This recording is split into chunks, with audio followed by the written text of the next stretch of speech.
한 주간의 경제 이슈 살피는 조프로의 경제 백풀 시간입니다. YTN 조태현 기자와 함께합니다. 조 기자님 안녕하세요. 네, 안녕하세요. 조태현입니다. 예, 자, 조 기자님 첫 경제 이슈로 윤석열 대통령의 폴란드 국빈 방문을 정해 오셨어요. 먼저 우리가 폴란드와 체결했다는 그 양해각서 내용 한번 정리해 볼까요? 네, 보니까 제법 내용이 있는 양해각서 3건을 체결했습니다. 예. 먼저 가장 눈에 띄는 거는 역시 우크라이나 재건에 협력하겠다라는 내용의 양해각서인데요. 예, 우크라이나 전쟁이 끝나면은 재건과 개발 프로젝트에서 협력하고 국토 도시 인프라 계획에도 협력하기로 했습니다. 예, 이를 위해서 올해 9월부터 차관급 협의체를 구성해서 정보를 공유하고 공동 사업 발굴도 추진하겠다고 밝혔습니다. 이거 말고 또 2개가 더 있는데요. 예. 교통 인프라 개발 협력 MOU도 있었고요. 그러니까 폴란드와 중동부 유럽 지역의 교통 인프라 개발 전반의 협업을 강화하고요. 예. 여기에 더해서 공공과 민간 기업의 교류를 장려하고 촉진한다는 내용입니다.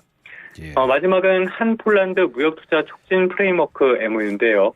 2030년까지 교육 규모를 3배 이상 확대하는 걸 목표로 여러 분야의 협력을 강화하겠다는 겁니다. 예. 오늘은 또 국내 기업과 폴란드 기업 사이에 원전 협력 MOU도 이루어질 예정이라고 해요. 여러 중요하고 굵직한 내용이 담기긴 했는데요. 일단은 예. 이거는 양해각서입니다. 예. 양해각서라는 거는 기본적으로 법적 구속력이 없고요. 앞으로 이런저런 측면에서 열심히 잘해봅시다 수준인 경우가 많거든요. 예. 나중에 수정하거나 파기하는 데에도 전혀 문제가 없고요. 예. 상당수는 양국의 필요성이 딱 맞아서 앞으로 기대가 되는 부분이 있긴 한데 너무 예. 과도한 기대감을 갖기보다는 상황을 냉정해 볼 필요는 있어 보입니다. 예, 지금 소개해 주셨지만 역시 우크라이나 재건 사업에 대해서 조 기자님이 방점을 두셨단 말입니다. 그만큼 예상이 되는데 규모가 상당한가 봅니다.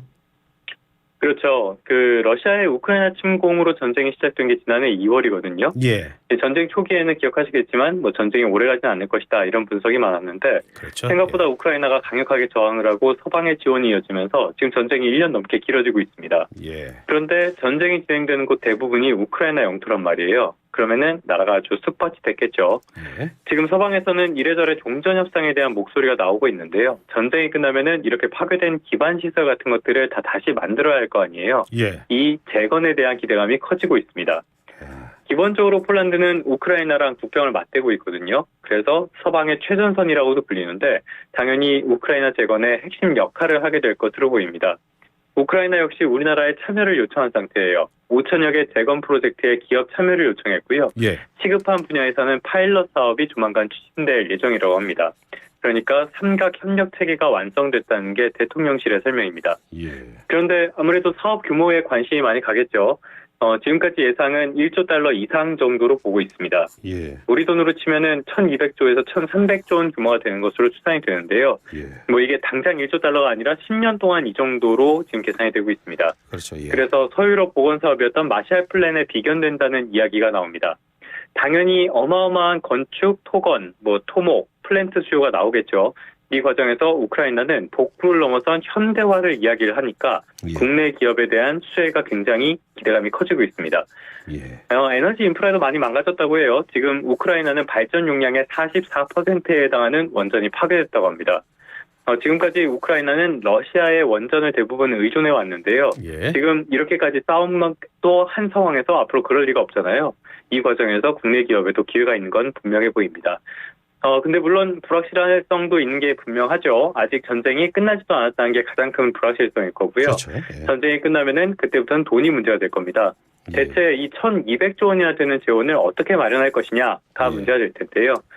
지금은 각국 정부 그리고 EU, 세계은행, IMF 같은 서방이 적극적으로 나서고요. 예. 또 여러 기업이 돈을 주거나 빌려주거나 또 지금 러시아의 배상금도 있을 수 있고 예. 동결했던 러시아의 자산을 이용하게 될 것이다. 이런 보도도 나오고 있습니다. 예. 그런데 이런 것들은 언제든지 변할 수 있으니까요. 상황을 계속 지켜봐야 될 필요는 있어 보입니다. 예, 말씀하셨지만 우크라이나 전쟁 나기 전까지는 우리나라 관광객도 참 많이 찾아가던 그런 나라 아닙니까? 그렇죠? 그런데 관광은 제가 잘 모르겠습니다. 예, 그런데 그런 나라가 다 쑥밭이 됐으니까요. 그러니까 얼마나 많은 사람들이 찾아오던 그런 곳인데 안정된 나라가 쑥밭이 됐으니까 돈이 또 얼마나 많이 들겠습니까? 그러다 보니까 지금 말씀하신 이런 재건에 대한 여러 얘기가 나오는데 말씀하신 대로 전쟁이 또 안 끝났잖아요. 그렇죠? 그렇죠. 전쟁이 끝나는 게 제일 먼저 이루어져야 될 일이니까요. 예.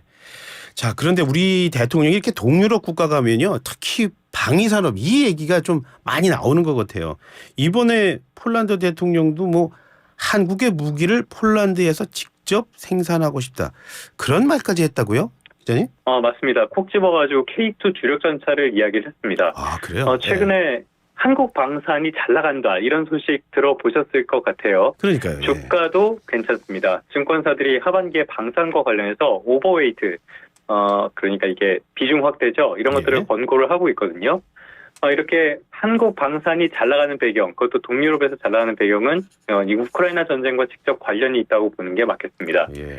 이게 러시아가 우크라이나를 침공을 했는데 사실 명분도 없는 침공이었잖아요. 그러니까 이 정신 나간 러시아가 무슨 짓을 할지 모른다 하니까 주변국들이 불안감을 느끼고 국방력을 빨리 강화하려고 하는 움직임이 있습니다. 예. 이게 최전선에 있는 게 앞서 말씀드렸던 폴란드 그리고 헝가리 같은 국가들이 있거든요. 예. 서방에 속하는데 러시아와 가까운 나라들, 예. 이런 나라들이 무기를 조달을 하려면은 지금까지 세 가지 옵션이 있었습니다. 예. 미국이냐, 러시아냐, 유럽이냐가 예. 있는데요. 미국은 여전히 최고죠. 이거 넘어가기로 하고요. 러시아는 지금 경제 제재 때문에 무기를 사들이기도 어려운데 막상 전쟁을 해보니까 러시아의 무기 성능이 형편없다는 것을 몸소 증명을 해줘 버렸습니다. 예. 그래서 이건 별로 좋은 옵션이 아니고요. 유럽은 어떻냐? 품질은 좋아요. 근데 문제는 양산 체제가 아주 문제가 있습니다. 폴란드와 헝가리는 당장 국방력 확대를 원하는데 제때 제품을 만들어주지 못하는 거예요. 예. 그러다 보니까 국내 기업들이 상당히 관심을 많이 받고 있습니다. 설계 능력 같은 것들은 약간 부족하긴 한데 그래도 괜찮은 편이고 가격이 꽤 저렴한 편이거든요. 가격은 싸고. 거기다가 우리나라 하면은 빨리 많이 만드는 거, 양산 능력이 대단한 수준이잖아요. 예. 또 지금 우리가 무기를 팔 국가들은 서방 국가들입니다. 나토 회원국들이 대부분이란 말이에요. 아하. 중국과 러시아 같은 권위주의 세력이 아닙니다. 그런데 우리나라는 나토 규격으로 무기를 만들고 있습니다. 예. 그렇기 때문에 전반적으로 대안으로 국내 방산 기업이 상당히 주목을 받고 있다라고 할 수 있겠습니다. 아, 진짜 뭐 과학적으로 여러 가지 이유가 있네요. 그렇죠. 그리고 또 예. 유럽에서 계속 이 국방비를 축소를 하고 이 양산 체제를 줄여왔었거든요. 예. 근데 이렇게 급작스럽게 국방력을 강화할 필요가 있으니까 여기에 대응이 지금 잘 안 된다는 평가가 나오고 있습니다. 예. 그래서 또 우리나라를 또 찾는 것이고요. 그렇죠. 자, 그러면 이제 국내 경제 이슈 한번 살펴보겠습니다. 어제였습니다. 그 한국은행 금통위가 회의 열고요. 기준금리를 동결을 했습니다. 자, 이번에 동결의 배경 먼저 한번 설명해 주시죠. 기본적으로 중앙은행이 신경을 쓰는 것은 크게 두 가지라고 볼 수 있습니다. 예. 가장 중요한 건 당연히 물가고요. 두 번째가 금융 안정입니다. 우리나라 한국은행법에는 이게 1조 1항, 1조 2항으로 들어가 있습니다. 여기에 고용이 들어가 있는 나라도 있어요. 미국은 들어가고 우리나라는 안 들어가는데 이거는 뭐 당연히 영향을 미치기 때문에 사실상 들어가 있다라는 식으로 보고 있습니다. 가장 중요한 건 물가인데 지난달 우리나라 소비자 물가 상승률이 2.7%를 기록했습니다. 기저효과도 있고요. 하반기에는 다시 조금 오를 가능성이 있긴 한데요. 올해 전체 물가 상승률이 한 3.5% 정도 될 것으로 보고 있습니다. 예. 기준금리를 올린 게 거시경제 전반에 영향을 미칠 때까지 시차가 있고요. 이런 점들을 고려했을 때 지금도 중립금리 이상인데 물가를 낮추려고 더 무리해서 올릴 필요는 없었다라고 볼 수 있겠고요. 반대로 지금 경제 상황은 대단히 우려가 크죠. 내수 안 좋죠. 수출도 안 좋죠. 회복도 별로 감감무소식입니다. 그렇죠. 정부는 하반기에는 경기가 나아진다라고 강조를 하고 있는데 지금 IT 경기 회복이 뚜렷하지가 않고요. 중국의 경제활동 재개, 그러니까 리오프닝의 기대가 굉장히 컸는데 지금 이것도 효과가 미미하고 예. 중국은 오히려 장기 저성장에 들어가는 게 아니냐 이런 평가까지 나오고 있거든요. 예. 또 하나를 짚자면은 새마을금고 사태 최근에 지난주에도 전해드렸는데요. 이런 금융 안정 문제가 또 있습니다. 이건 뭐 법인들의 문제가 훨씬 더 크긴 하지만 기본적으로 불안 심리를 키울 수는 있으니까 이런 것도 고려를 하긴 했을 것으로 보입니다. 종합을 하자면은 가장 중요한 물가는 확연히 둔화세를 보이고 있고요. 예. 반대로 경기나 금융은 불안하고 그러니까 한국은행 입장에서는 금리를 올릴 이유가 하나도 없었다라고 볼 수 있겠습니다. 하나도 없었던 거군요. 자, 네. 그런데 관심은 역시 우리가 아니라 또 미국 금리입니다. 미국도 그렇죠. 이번 달에 그 연방공개시장위원회 연다고 하니까 자, 연다고 하는 거는 곧 금리를 결정하게 된다는 건데 지금 시장에서는 어떤 예상들이 많아요? 이번에도 또 동결입니까? 일단은 이번에는 25비트 그러니까 0.25%포인트 올릴 게 유력하게 점쳐지고 있습니다. 아, 그렇군요. 이달 말에 FOMC가 열리거든요. 예. 6월 달에는 기준금리 동결을 했는데 그러면서 두 차례 더 기준금리를 높이겠다라는 뜻을 시사를 했죠. 예. 지금 시카고 상품거래소가 운영하는 페드워치를 보면은 이번 인상 가능성을 92%가량으로 반영하는 중입니다. 그런데 당시에 두 차례 더 올리겠다라고 이야기를 했지만 정말 두 차례나 더 올릴 것이냐를 두고는 그럴 가능성은 크지 않다는 게 대체적인 시각이에요.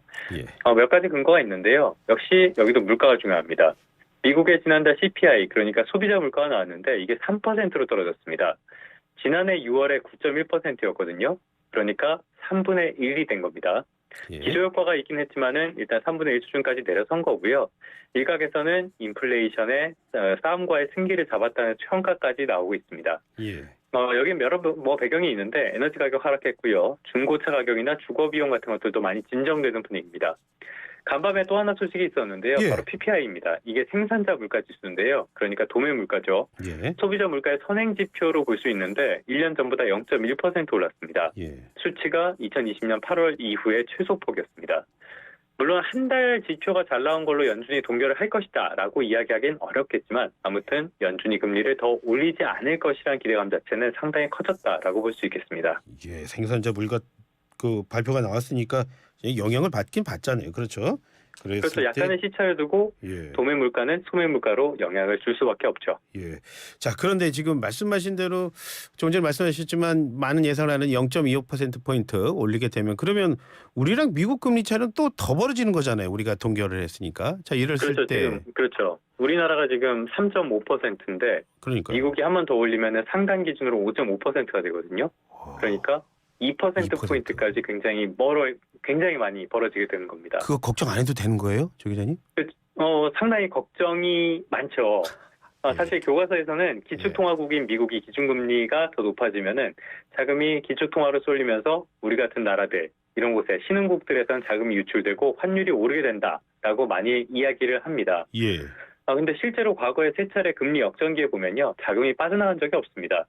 채권을 중심으로는 오히려 유입이 됐고요. 예.